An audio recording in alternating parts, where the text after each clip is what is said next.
உங்கள் துக்கம் சந்தோஷமாக மாறும். கர்த்தருக்கு பிரியமானவர்களே, என் ஆண்டவராக இயேசு கிறிஸ்துவின் நாமத்தில் நான் உங்களை ஆசீர்வதிக்கிறேன். உங்கள்கிட்ட பேசணும் அப்படின்னு சொல்லி நான் வந்திருக்கேன். ஒரு சின்ன காரியம் உங்களுக்கு சொல்லிக் கொடுக்கலாம், நீங்க யாருன்னு உங்களுக்கு கொஞ்சம் காண்பிக்கலாம் அப்படின்னு சொல்லி. என் அன்பு பிள்ளைகளே, எத்தனை பேருக்கு கழுகு தெரியும்? ஈகிள். கழுகுக்கு ஒரு விசேஷமான குணாதிசயங்கள் உண்டு. அதுக்கு கழுகு தன்னுடைய இரைய தேட இல்ல அது மேல பறக்க யாரையும் கூட வச்சுக்காது. கழுகுக்கு பியூட்டிஃபுல் சூப்பரா ஒரு பழக்கம் இருக்கு. எது இருந்தாலும் ஒண்டியா போராடும், தனியா. தன்னுடைய எந்த காரியத்துக்கும் யாரையும் கூட வச்சுக்காது. நீங்க யோசிங்க, கழுகு எப்பயுமே தனியா தான் பறக்கும். நீங்க பாருங்க, எல்லா பறவைகளை விட கழுகு ரொம்ப வித்தியாசமானது. தனியாவே அது இருக்கும், தனியா பறக்கும். இன்னொன்னு, கிட்டத்தட்ட ஒரு 5-6 கிலோமீட்டர் தூரமா இருக்கக்கூடிய தன்னுடைய இறை, அதாவது உணவை அதுக்கு பார்க்கக்கூடிய பார்வை இருக்கு, அமைதி இருக்கு, ரொம்ப ஷார்ப்பா இருக்கு.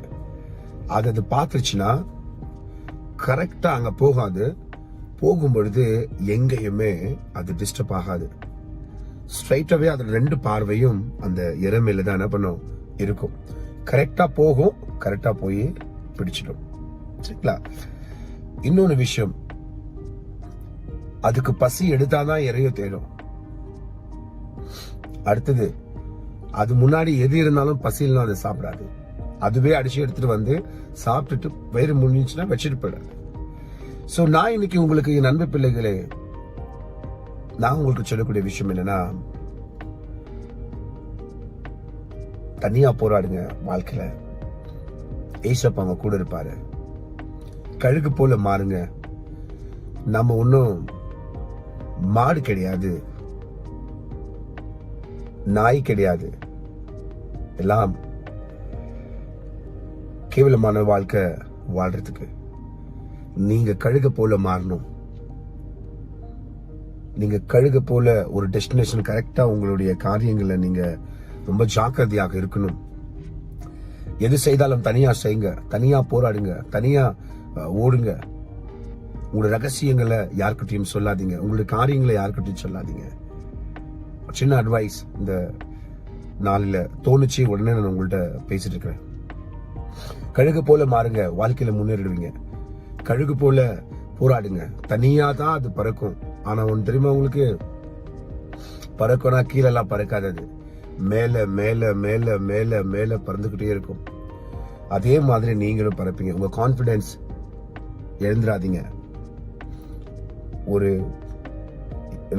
எல்லையை நோக்கி நீங்க பயணிக்கிறீங்கன்னா அது மட்டுமே கவனத்துல வச்சுக்கோங்க. நிச்சயமா நீங்க மேல வந்துடுவீங்க. சரியா? கழுகு ஞாபகம் இருக்கட்டும். ஆண்டவர் உங்களை ஆசீர்வதிப்பார். மீண்டும் சந்திக்கலாம். அதுவரை என் தேவன் உங்களோட கூட.